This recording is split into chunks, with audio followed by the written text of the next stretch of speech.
अच्छा, आपने बहुत सारी ऐसी मूवी देखी होगी जिसमें विलेन अटैक करते हैं, हीरो आता है, लोगों को बचाता है और उसको बहुत सारे घाव लगते हैं और वो अपने आप को रिकवर कर लेता है, रीजनरेट कर लेता है, अपने स्किन को हील कर लेता है। ऐसी ही एक मूवी वुल्वरीन भी थी।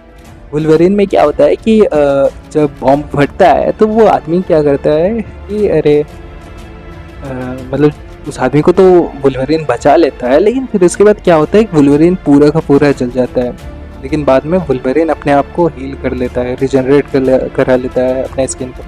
आइए हम भी जानते हैं रीजनरेशन को। बहुत इंटरेस्टिंग आज का टॉपिक है।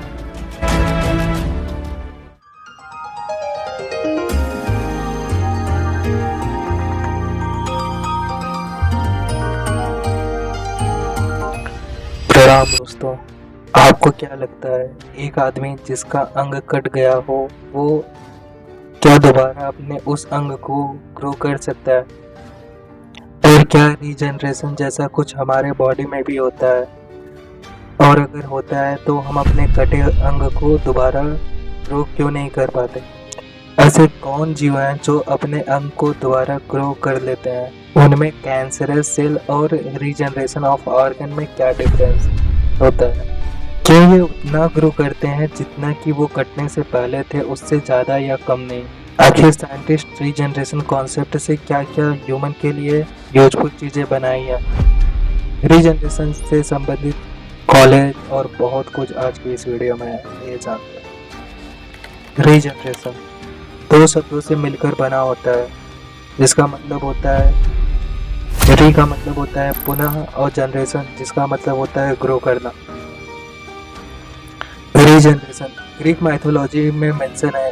जब गॉड प्रोमेथियस को गुस्से में दंड दिए थे तो एक जियांट ईगल प्रोमेथियस के पास आकर उनके लीवर को खा लेता था और फिर रात में वह लीवर रीजनरेट कर लेते थे।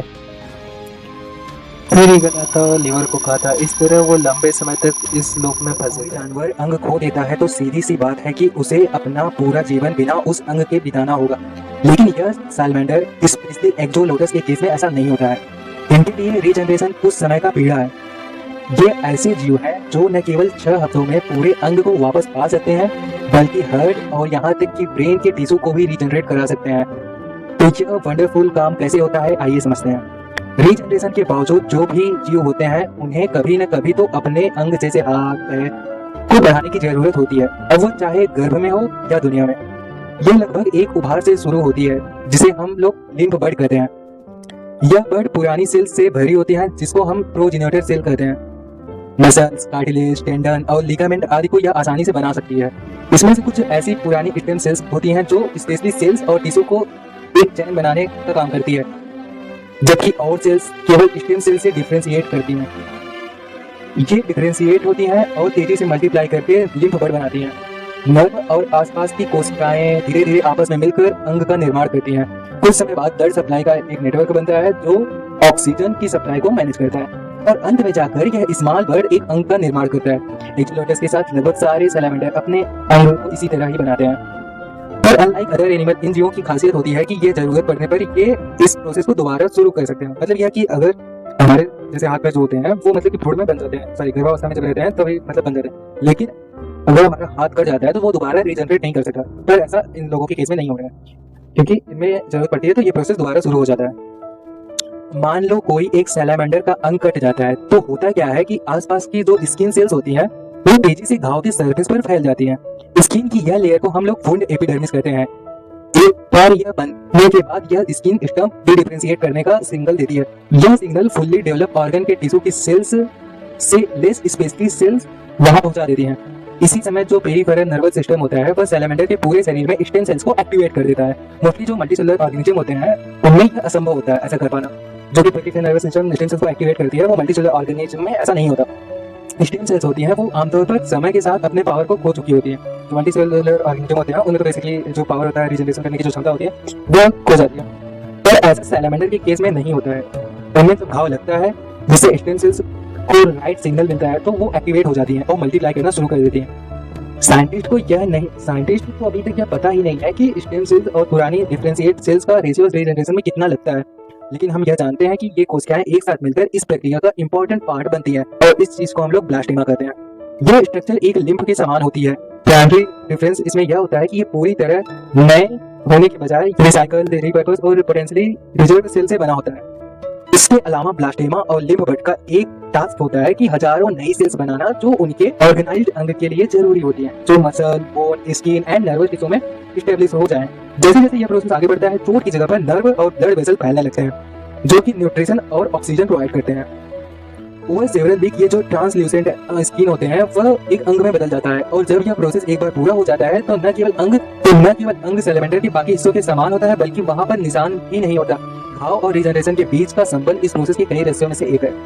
साइंटिस्ट आज भी मॉलिक्यूलर लेवल पर सैलमेंडर की सेल्स पर नजर रखे हैं ताकि यह डिटरमाइन कर सकें मैच्योर स्टेज से रीजनरेटिव स्टेज में कैसे वापस आती हैं। ट्रांसप्लांटिंग ब्लास्टेमा सेल्स पर रिसर्च कर रहे हैं कि कैसे अन्य जानवर इस रीजनरेशन पावर को दोहरा सकते हैं। हम यह भी नहीं जानते हैं कि सैलमेंडर की बॉडी को कैसे पता लगता है कि अंग का कौन सा हिस्सा खो गया है या कितना हिस्सा दोबारा जनरेट करने की जरूरत है। यह थियरी ब्लास्टेमा सेल्स के मेमोरी का एक रूप होता है, जो उन्हें यह डिटरमाइन करने की परमिशन देता है कि अंग एक दूसरे में संबंध कितना रहना चाहिए। और यह समझना उतना ही महत्वपूर्ण है इन अंगों को कैसे पता चलता है कि कैंसरस ट्यूमर की तरह मोर डेवलप होने से रोकने के लिए कब बढ़ना बंद करना है। लेकिन रीजनरेशन के इंपॉर्टेंट एलिमेंट केवल सैलमेंडर में ही नहीं होते। हिरन सींग एक हर साल रीजनरेट होने के लिए सिमिलरली टिश्यू का उपयोग करते हैं, भले ही उनकी स्किन पर हमारी तरह घाव हो जाते हैं। स्पाइन स्किन रखने वाले चूहे कुछ अन्य अंगों को दाग मुक्त भी कर लेते हैं, यहाँ तक कि ह्यूमन भी आश्चर्यजनक रूप से इसी तरह से उंगलियों को रीजनरेट करते हैं। हम अभी भी यह नहीं जानते हैं कि यह पावर सैलमेंडर के साथ हमारे एंसेस्टर कब से शेयर कर रहे हैं, या यह स्पेशली बायोलॉजिकल मैकेनिज्म पर काम करती है। लेकिन समय और रिसर्च के साथ कौन जानता है कि हम भविष्य में हम भी अपने अंगों को दोबारा वापस पा सकते हैं। रीजनरेशन कैसे होता है ये तो हमने जानते हैं रीजनरेशन आखिर किन में होता है। पहला जीव है सैलमेंडर। यह एक एम्फीबियन है, हिंदी में इसे उभयचर कहते हैं, जो कि पानी और जमीन दोनों जगहों पर रह सकता है। इसके लगभग 700 स्पीसीज हैं, हालांकि सब में निश्चित डिग्री ऑफ रीजनरेशन होता है। पर कुछ सैलमेंडर में अन्य की तुलना में हाई रीजनरेशन पावर होती है। इनकी कहानी ये है कि अपने शिकारी से बचने के लिए अपने पूंछ को खुद ही गिरा देते हैं, और कुछ समय बाद पूरी तरह काम करने वाला दूसरा कुछ वहाँ उग आता है। हमारा दूसरा जीव है एक्सोलोटस। यह ऑटोमेटिक सैलमेंडर है जिसके पास एक्स्ट्रा ऑर्डिनरी रीजनरेशन पावर होती है। ये अपने ऑर्गन, स्किन, लिम्ब, यहाँ तक कि प्रैक्टिकली देखें तो कोई भी बॉडी पार्ट आसानी से बना सकते हैं। हमारा अगला जीव है शार्क। हालांकि ये एक्सोलोटस की तरह तो ऑर्गन या अदर बॉडी पार्ट को रीजनरेट नहीं करते, पर इनमें दाग को रीजनरेट करने की शक्ति होती है।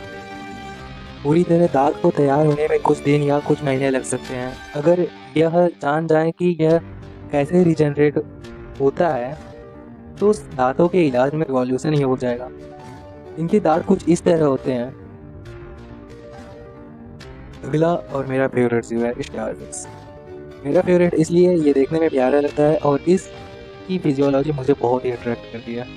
ये केवल कटे हुए अंग को ग्रो नहीं करते, बल्कि इनका कटा हुआ भाग पूरे बॉडी को ही डेवलप कर लेता है। अगला है मैक्सिकन टेट्रा। ये हार्ट के टिश्यू को रीजनरेट कर सकती हैं। रिसर्च से पता चलता है कि ये टिश्यू को रीजनरेट करा सकती हैं और वहाँ कोई स्कार भी नहीं होता। हालांकि केवल यही नहीं, जेब्रा फिश भी अपने हार्ट को रीजनरेट करा लेती हैं, वो भी बिना किसी स्कार के। कैमेलॉन ये जाने जाते हैं अपने कलर चेंजिंग एबिलिटी के लिए।